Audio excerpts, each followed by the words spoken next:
matin, on va tenter d'aller voir un des deux groupes de bouquetins. Là, ils sont 5.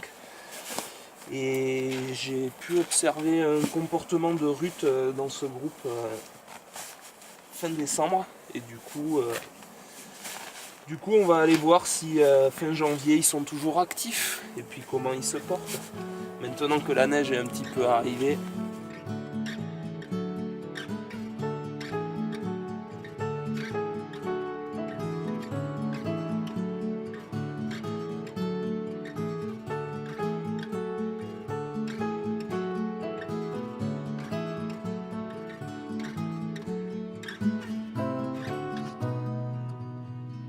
Alors aujourd'hui on est sur la commune d'Ustou, non loin du site là où les bouquetins ont été lâchés cet été.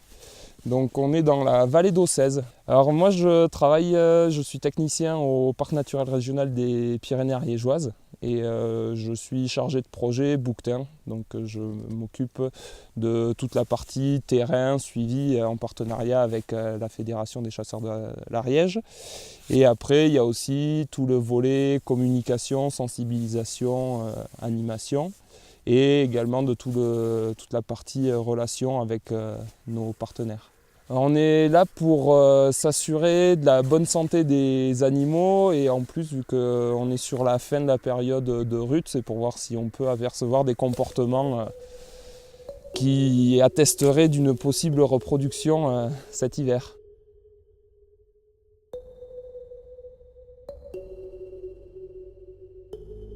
Je travaille pour la Fédération départementale des chasseurs de l'Ariège, qui est en charge du suivi du bouquetin ibérique suite à une réintroduction qui a eu lieu en juillet dernier. C'est un partenariat entre la Fédération de chasse, le parc naturel régional, la CCA d'Ustou et la mairie d'Ustou est également dans le projet. Il y a beaucoup de monde, c'est un partenariat qui marche en plus très bien, l'entente est plus que parfaite, donc que ça dure. Je me rends le plus souvent sur le terrain, parce que les bouquetins sont équipés de balises GPS et VHF, donc c'est comme une puce radio. On a besoin d'une antenne pour les repérer.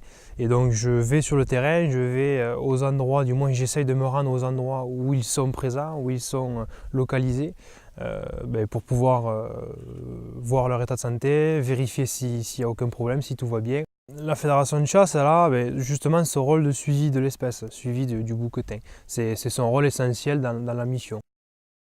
Il y a eu une étude sur les caractéristiques écologiques de l'espèce. Il fallait que le milieu dans lequel on les réintroduise lui corresponde.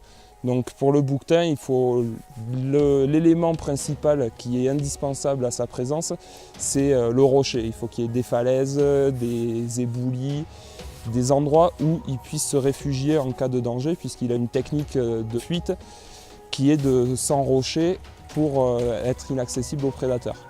En 2015, on attend de nouveau un minimum de 20 animaux qui seront également lâchés ce printemps au cirque de Cagateil et en 2016, 20 animaux supplémentaires.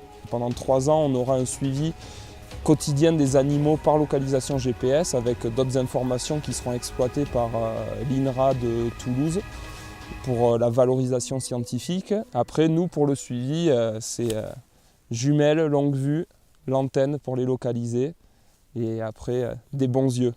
Tous les animaux ont eu des prélèvements sanguins qui ont été analysés par un laboratoire vétérinaire à Madrid et également par le laboratoire vétérinaire départemental de l'Ariège. Le laboratoire départemental de l'Ariège va également nous aider sur le suivi sanitaire de la population à plus long terme. Il y aura des prélèvements qui seront faits sur certains individus de la population pour s'assurer qu'ils sont exempts de maladies. On a 2 noyaux qui sont situés à moins d'1 kilomètre à vol d'oiseau du site de lâcher.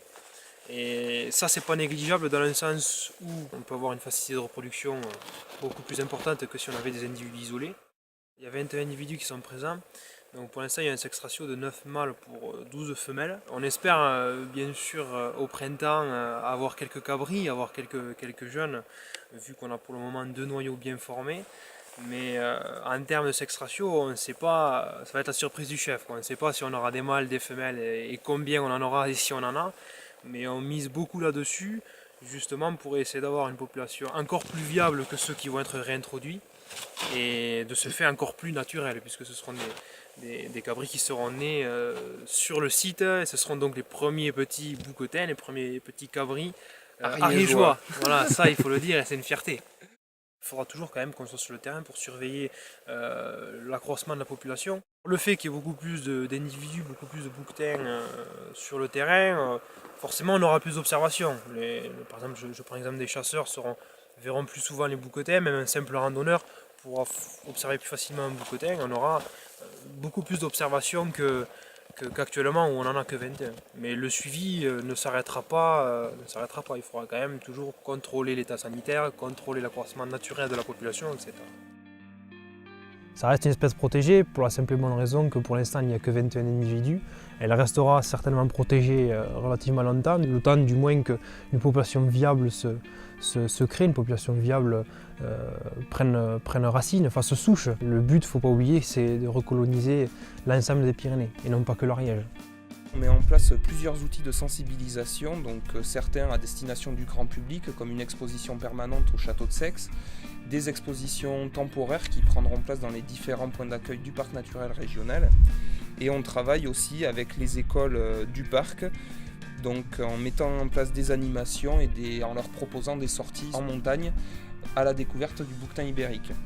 On propose aussi des sorties accompagnées dans le cadre de notre programme d'animation Pyrénées partagées, et en complément il y aura un site internet dédié au retour du bouquetin dans les Pyrénées où on proposera des actualités et du contenu interactif aux gens qui veulent découvrir un petit peu mieux cette espèce.